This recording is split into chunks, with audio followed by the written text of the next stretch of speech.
Hello, my name is Bruce Herr. I'm the Technical Director of the Cyber Infrastructure for Network Science Center at Indiana University in Bloomington, Indiana. Today, I'm proud to present the Human Reference Atlas, a map of the human body down to the cellular level. The Human Reference Atlas, or HRA, is a collaboration among multiple organizations and hundreds of people.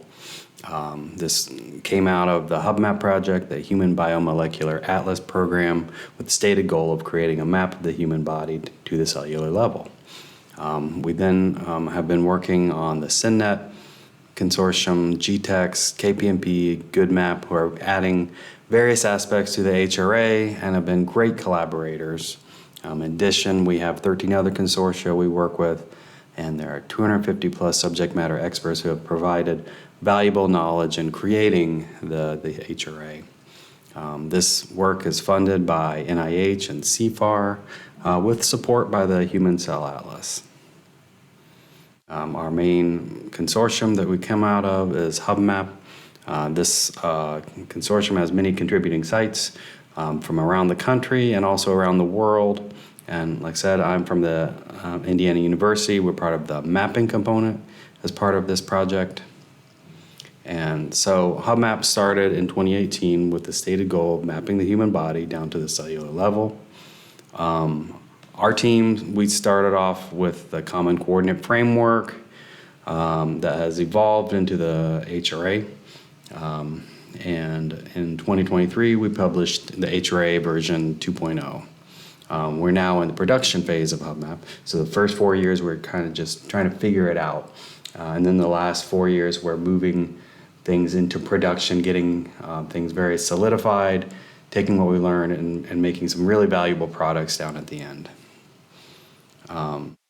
So what is the HRA? The HRA is a comprehensive, ontologically aligned, high-resolution, three-dimensional, multiscale atlas of anatomical structures and cells in the healthy human body. What you see below is the conceptual framework that we are operating in. And so we have broken this down to anatomical structures. So we start at the body and break those down into organs broken into parts, until we get down to smaller and smaller levels until we get to the functional tissue unit, which we describe as the smallest group of cells that perform some function. And then on that, we go down to cells and then to biomarkers like genes and proteins, lipids, etc. So from this conceptual framework, so these are the things that we care about and that we're trying to name and relate.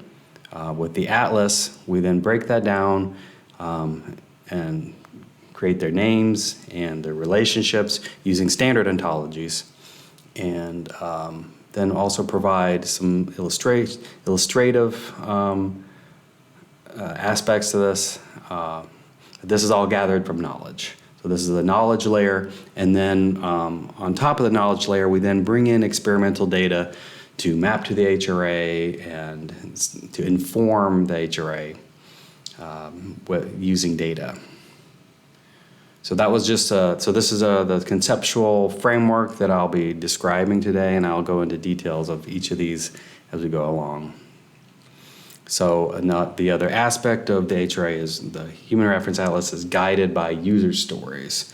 That keeps us grounded in providing value, because there are many ways that we could go, but we have centered our user stories around three aspects. So construction, like constructing an atlas or atlases, using that atlas for especially around aging and disease, and then sustainability. We've been working on this for 6 years. We could easily spend another 6, 12, 15 years getting this atlas to a much higher state with more data and accuracy, etc. So we want to keep an eye on that. And also the other thing with sustainability is we want to make, this is the Human Reference Atlas, and we want to make sure that all of humanity is served. So we also pay close attention to diversity of the data that we are using. So these are the 7 user stories. They were gathered from more than 30 one-on-one interviews with subject matter experts, atlas architects, programmers, to try and figure out what it is that the Human Reference Atlas could do to help empower these people and how they could come and help empower the HRA. And so we narrowed it down right now to 7 user stories, where as we're developing the HRA, we are trying to help answer these questions in as best ways we can. And this is not a one and done situation. This is our guiding light, our Northern Star, where we are continually trying to improve how well we are fulfilling these needs. So again, with the HRA, it's the core atlas about naming and connecting across scales, and naming with standard ontologies. So anatomical structures, functional tissue units, cell types, biomarkers, we break those down. And then we're also about connecting and empowering people with subject matter experts, researchers, ontologists, programmers, experimentalists. We want to allow them to really use this atlas and also to contribute to the atlas meaningfully. And then relevance, the relevance is like we can measure what's healthy to determine, to compare to what's unhealthy. And this is also a really good knowledge and data resource. And all of our data and all of our code is open source and available with reproducible workflows and lots of components that you can use in your own applications. But I should say that this is not ready for clinical practice. You should use it as a good resource, but it's not quite ready to be used in the field. So let's take a tour of the HRA. One of the core layers of the atlas are these ASCT plus B tables, the anatomical cell structures, cell types, and biomarkers tables. So what these do is our subject matter experts have a simple format where they can name the anatomical structures, so kidney, and then the parts of the cortex of kidney, and break down the parts, and then those become relationship, those lines that you would see between the anatomical structures on the left. And then those anatomical structures, cells are located in anatomical structures, and a set of biomarkers taken together can characterize a certain cell, like genes that are expressed, for instance. So in one table, we describe a single organ and make all these relationships explicit and link back to the research where that was came from as well. So these are validated with researchers and also ontologies. So I'm going to go through a few different, so throughout this tour, I'll show you different things we have available for heart, kidney, and lung, but we also have more organs and continually planning on expanding this. But just to give you a flavor of kind of what we have, so this is the heart, and see the heart, left ventricle, the ones in red lead into the cell types in blue and the biomarkers in green. There's the kidney, the lung, those are broken down. And now the next thing down is the 3D reference organs. So we have created these 3D models which are derived from the Visual Human Project. We have a medical illustrator who has modeled 63 different reference organs, and like with the ASCT plus B tables, each piece of that organ is tagged with an ontology so that they can be interrelated. And so we can see here heart, kidney, and lung, and you'll notice these cubes in there. These cubes are actual experimental data that have been registered with the HRA, and we'll talk about that more later in the experimental data section. And 2D FTU illustrations are like 3D reference organs, only these are about functional tissue units. They were illustrated by Medical Illustrator in 2 dimensions, but each of the cells in these FTUs are tagged with ontologies. So again, we can interrelate the knowledge we have with the data as well. So here's some kidney FTUs, cortical collecting duct, You might be familiar with some of these: a nephron, outer medullary collecting duct, renal corpuscle. And then lung, we have the bronchial submucosal gland and the pulmonary alveolus. And these, again, will expand over time. The other layer is the organ mapping antibody panels. So these are very interesting. These are wet bench validated collections of antibodies that, taken together, and this a very specific protocol that you can use, where if you're extracting tissues, you can use these antibodies, these very specific antibodies, and they'll light up parts of your tissue to identify either cell types or tissue regions. So if you can follow the protocol, we can start to classify cells and tissue regions in your data. And so we have, for kidney, we have 2 OMAPs, OMAP3 and OMAP9. This is sort of an ASCT plus B sort of layout. On the right, you see biomarkers that are all used in OMAP3 that can be taken together to characterize certain cell types. And you'll see some that are drawing from those biomarkers over to cells. We also have lung OMAP7 for the same purpose, only for when you're extracting tissue from lung. And then finally, the vascular geometry is the last piece of the knowledge-based atlas.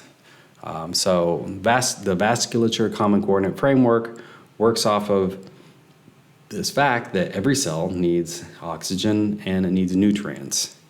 So if you can identify a vein, and all your blood starts from your heart, goes down your veins, and goes down into parts of your body, and that eventually gets to your cells.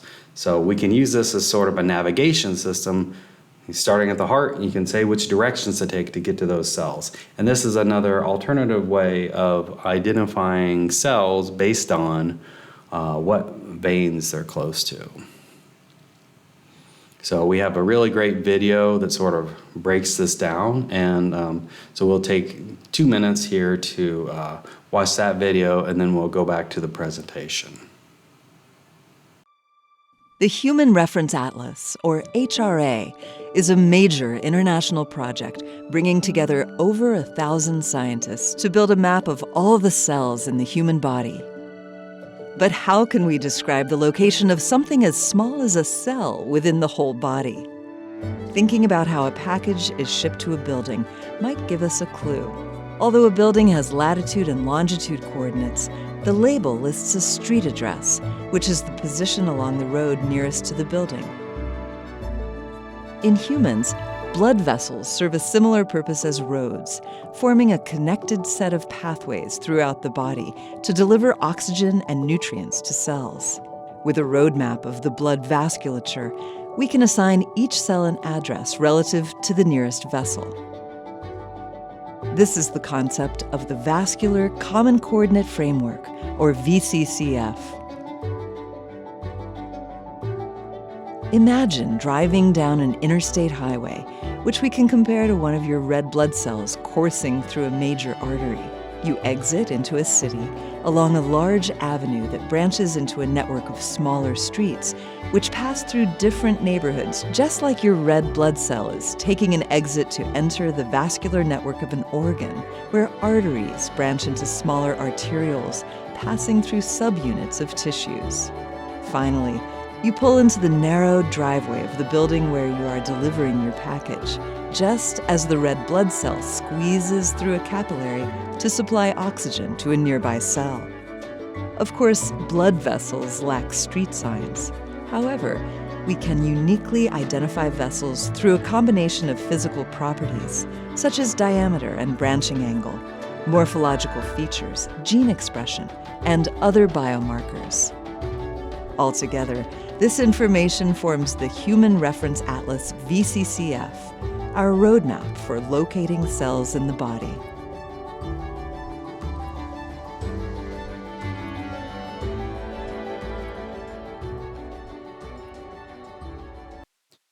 With a BCCF, so this is a template of how they sort of diagrammed the vessels and how they go into the different organs and pieces like that. So this is a diagram for the vascular geometry for kidney.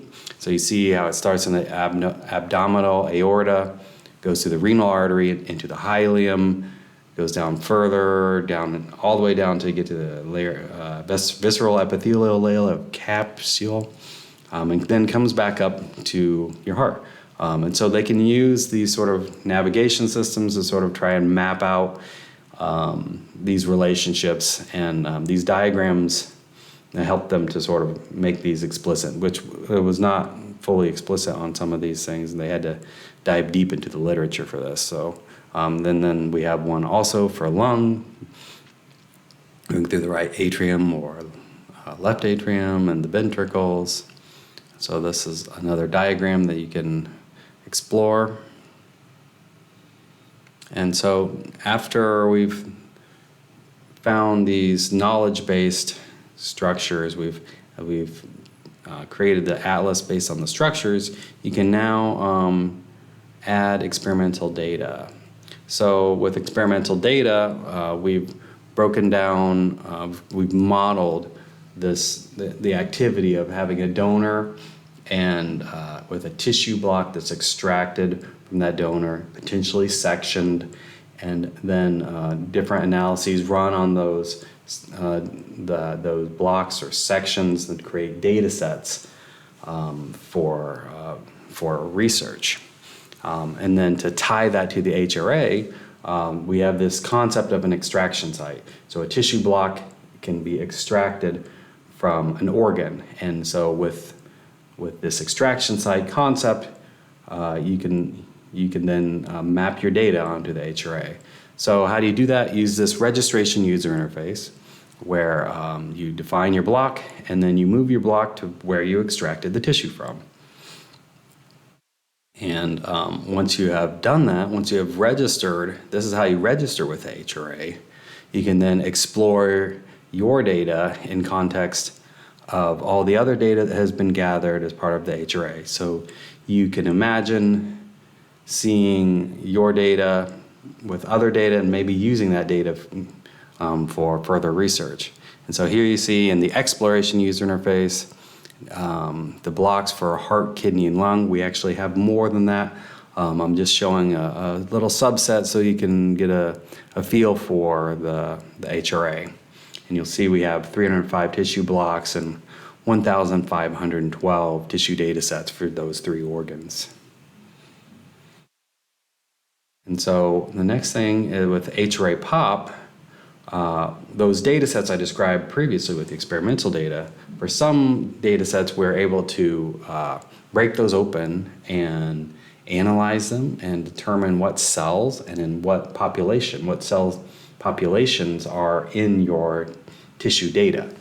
And since we also know where it came from in the HRA by the extraction site, we can start to do some really interesting things, like being able to say the kidney corpuscle has this based on the experimental data we've seen, has this distribution of cells in it. Then with HRA, this is what we call HRA POP. And you'll see we've gathered 992 H5AD data sets for heart, kidney, and lung, with more on the way. For HRA Lit, this one, what we do is we look at all the organs that the HRA is covering now and all the contributors who have been contributing the ASCT plus B tables, 3D models, etc., and looked at then went to PubMed and found publications either by those authors or about those organs. And we are able to then extract and associate authors, publications, funders, funding to specific parts of the atlas. So we were able to map the literature space, the research going on to the HRA using this HRA Lit framework. And with this, we have identified 2.4 million publications, from PubMed, from heart, kidney, and lung, 216,185. Now, this is a large number. I suspect over time we'll get more direct and more tightened numbers, but as it is now, we are able to identify a lot of different publications and experts who are doing work in these areas on these anatomical structures. So this has been a tour of all the data we're gathering and bringing together in the HRA. Now, the question is, how do you use the HRA? Well, we have this concept. So I've not talked about any of the technical details, but assure you that these things are backed by code and data and software. So each of these layers you see are made up of digital objects, and a digital object is essentially a file or files and some metadata. So ASCT plus B tables are CSV files, 3D reference organs are 3D models, 2D FDUs are SVGs, and then they're varying different ones. So we break these up into different digital objects, and with our HRA digital object processor, we break those down and extract the knowledge and relationships inherent in those files, and then create an RDF graph. And from there, we can also pull in ontologies, other external things to enhance that graph. But at the end, each digital object has this nice queryable graph in RDF format. And then our HRA knowledge graph processor takes those individual digital objects and brings them all together into this triple store that then you can query all together using the HRA knowledge graph. And this HRA knowledge graph is a Sparkle database with a Sparkle endpoint where you can query, and it's publicly available now. So then on top of the knowledge graph, the HRA KG, we build APIs. So the APIs query our knowledge graph and provide a programmer-friendly interfaces for creating applications. These are primarily web applications, but we do have client-side bindings that you can use to interact with it as well. And then our applications build on top of those APIs, query them, and present user interfaces for end users to interact with the data and explore the data. So I'll go through some different applications we've built. The first one is the ASCT plus B reporter. This allows you to explore ASCT plus B tables through the visualizations we create, and also for our authors to help create them as well. And it also works with OMAPs. The registration user interface allows you to register your data by loading a reference organ, taking your tissue and putting it on the block, and register with HRA. The exploration user interface lets you explore all the data that's been federated and registered with the HRA and has many different features for exploring. The FTU Explorer does the same thing, only now we're looking at functional tissue units and data that's associated with it. And the cell distance visualization, brings us to that VCCF work. What this does, it's got a simple format where you can provide the cell positions and the cell type, and it'll draw for each cell to the closest endothelial cell, i.e. to the veins, so that you can get some insights based on how close these are. And this is a part of some research that we're doing that should be really interesting. And then the HRA organ gallery in VR allows you to view the 3D reference organs and data mapped to the HRA in a virtual reality. The HRA organ gallery in VR is available on the Meta Quest. We are doing some experiments with the Apple Vision Pro, so that may make it there at some point in the future. The HRA API lets you have a programmer interface to run API queries with the HRA. Now let's circle back to the HRA user stories. So again, we have these 7 user stories, which are major features, major needs that we are trying to support with the HRA. And so for all 7, we have created applications, or applications are coming out and are continued to be invested in to make more useful. So user story 1, we predict cell type population. So if you say where in the body, we can say what cell types and the distributions you might see. And so in this interface we've created, you use the RUI to put where you want to have a virtual extraction from, and then it returns a cell population that you can see here on the right, based on where you've placed that block. And then US2 is the opposite. So if you have a distribution of cells, maybe you've extracted yourself or you've done some analysis, if you give us a population of cells, we can say what anatomical structures might occur in there. And furthermore, you can also get to similar data sets. So if you want to find other data sets that have a similar distribution, then you can do that, and it could be valuable for your research. And we also can show in the 3D body where this tissue might have come from as well. US3 is comparing reference tissue with aging and disease tissue. So the exploration user interface and the HRA itself is primarily concerned with gathering healthy human tissue. But this interface can allow you to look at different healthy tissue and then compare it to aging and disease. And we do have more plans to expand how you can use this in a way that you can do these comparisons. The same with US4. Now we're looking at functional tissue units and data mapped to it. And so it's the same story. We're looking at healthy right now, but we're expanding the functionality to sort of aid with comparisons. Then the US5 providing cell distance distribution visualizations. This goes back to the VCCF and vascular geometries. We have an interface coming out on June 14th where you can upload your data and see what it looks like in this visualization, which can hopefully give you some interesting insights about your data and where the cells are with relation to the vasculature. And then US6 is develop lightweight atlas components.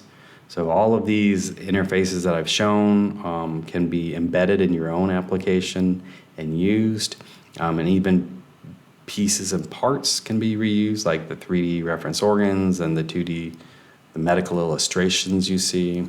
Those can be embedded and used on your site. You can use them now, but we have a new interface coming out which will help show how you can use them as well. And then US7, we're implementing a dashboard for the HRA to track a few things. Number one is what data we have, and how much, and how we're doing as far as the data gathering for organs, and then tracking how the HRA is actually being used. And then also we want to track the diversity of the data so that we can represent all of humanity. So we want to continue to strive to have more diversity in the data that we have. And we have an interface coming out on June 14th that will be our first version of this. So wrapping it up. Future work, we have releases every 6 months in June and December. And each time we add more data, more organs. And we want to continue to advance the US 1 through 7. We do have a goal of bringing HRA into clinical practice, but that's maybe a little bit further out. So this is the current team. We've been at it for 6 years, and we've had hundreds of people involved with this project, and it's really been a great effort. On the bottom right, you see Hub Map, which was from a couple years ago, but there's over 150 people who have been involved in that project. And our students on the top right, we have students coming in and out, and they've really brought good life into the development of the Human Reference Atlas. And Scotty Borner is the director of the center, the Cyber Infrastructure for Network Science Center, and for this mapping component initiative with HubMap. So it's been a team effort, and it's been really great. And NIH, NSF, and CFAR, IU, their support and guidance has been invaluable as well. So with that, I want to thank you for listening to my talk here. And you can find resources at humanatlas.io. And feel free to contact me as well. I'm happy to answer questions via email or in the comments. So thank you for listening to my talk. Thanks.